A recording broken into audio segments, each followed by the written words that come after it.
Initially, we what are you saying? Well, 3 down, 2 to go, that 2 to crash out, or what? What are you trying to say? No.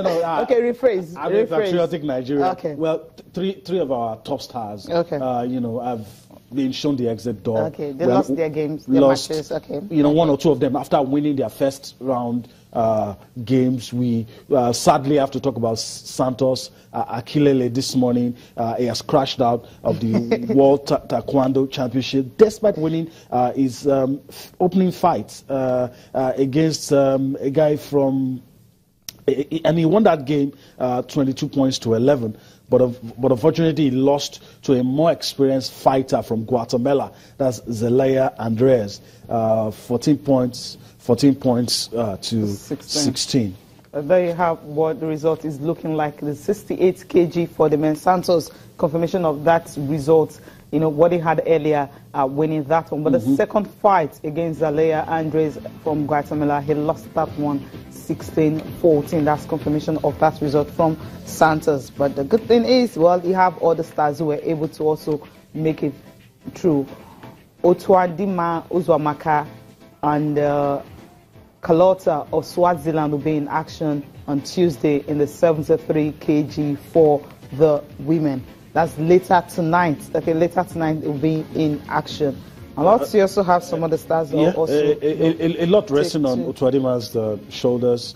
Hopefully, should stay long in the tournament. We'll see what happens with that one. Member of Nigeria Taekwondo Federation that's talking about Chika Chukwumerije, he has commended the Taekwondoists, and he said their performance has been nothing short of heroic. They've been brave. In spite of all the odds. When we go to tournaments like this, we go with the odds stacked up against us. But he said they've given as much as they received, and kudos must go to them. And he hoped that Nigerians will get to prepare well before going to major tournaments. We also are going to report that Commonwealth gold medalist Josephine Esuku also crashed out. So. But our hopes still resting on one or two other Taekwondoists, and we're hoping that they'll be able to do us proud and fly our flag as high as best as they can. Yes, best as they can, not as high. Fly it high.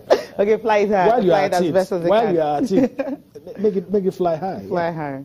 Okay, from Taekwondo, move straight to table tennis, where, two nations, when we talk about table tennis in Africa, you mentioned Egypt, and of course you mentioned Nigeria. For Egypt, okay, fine, you will say they're up there, because usually we don't get to complain about funding and all that, but Nigeria, there's always that issue.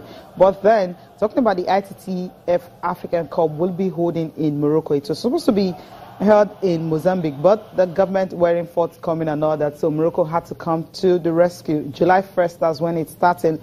4 players will represent Nigeria. I mean, the usual suspects, will still know their names once the NTTF release the list, but we know the usual suspect. Could be those who can afford to travel by themselves, and others, food the bills, or maybe they might just get to smile and get to have the funding, and maybe others can actually join. When you're trying to house the champions, when you're trying to defeat a team that is the defending champion, which is Egypt, one would expect that your preparations will be on the same level or slightly better.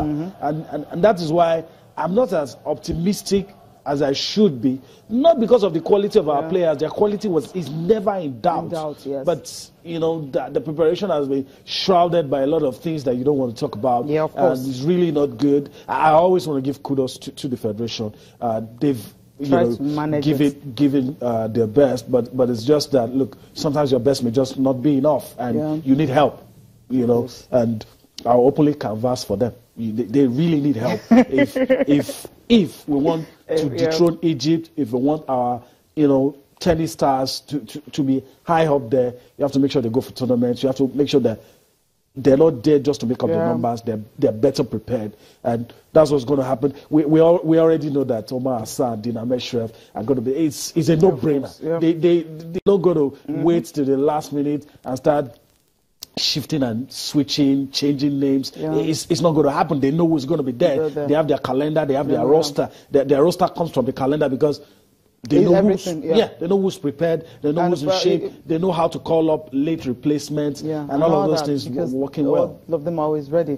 Talking about Omar, you know, he's at the China Open. You know, that's where he's preparing. Aruna Quadri, he's in Nigeria right now. But, you know, they're going to be having 6 players. They're defending champions, so they're going to be having 6 players, 3 males and 3 females. But for Nigeria and other countries participating, it's just going to be 4 athletes there. The event is going to be a 3-day tournament. It's also going to serve as qualifiers for the World Championship. So the winner, obviously, will get a ticket. Yeah, we'll see. No chance for Nigeria gets I've always not been happy when you see Omar Asai, he has a contingent all to himself, 10, 11 guys following just one. Whereas in Nigeria, you have the ex-players trying to double up as coaches. For their teammates. We need to look at all of these issues and see how we can help ourselves and ensure that we're not just there to participate at events. We're there to get the ultimate prize. And look, there's no shame in pulling out of tournaments if you know that you're going to go there and disgrace yourself. Okay, no, you can go and just get the experience. But then for you, who are the players you feel we're going to take? You know them already? 4? 2 women, 2 men. I think we all do. It's their state of mind that I'm worried about. Okay, all right. The state of mind. We all do. Okay, we all do like which athletes? Okay, Funka Shonanke, maybe Cecilia Otuakma or Efeong, or maybe I don't know, Quadri and Shegun Toriola. Okay, it's just 4, so it's no big deal. Right, from there now. Yeah, we'll move straight to what's happening at the Commonwealth Youth Games. Athletes have been in camp for the past 1 month, and this weekend they were lucky to have the sports minister visiting them and promising them a whole lot of stuff, saying, okay, we know your allowances will be paid in no time and all that. I was like, when I read that line, when he says, I want to assure you that all your camp allowances will be paid, I was like, oh, like seriously? They are between the ages of me. These are 14, 18, because that's what the tournament is meant for. These are the athletes that are competing. 14, 18, and you're talking about, well, they're assuring them about it's being paid. But then that's not the issue. The issue is at least they're training. They're trying as much as possible to see how they will be ready, you know, and prepare for the Commonwealth Youth Games. It's going to be in Bahamas, and it's just next month. It's in July. Athletes are still in camp. We'll find out when they are going to be traveling. We don't know that yet. I think with time, the ministry will definitely want to release that to everyone. 26 athletes are taking part in 7 sports from Nigeria. Yeah, well, we also know that it's the 6th edition of the Youth Games, and 70 nations will be participating. So we'll see. We'll see what happens. 14 to 18 years, like Cecilia said. All right, we'll go on a break, and that's it so much for you on Sports this morning. Join us again.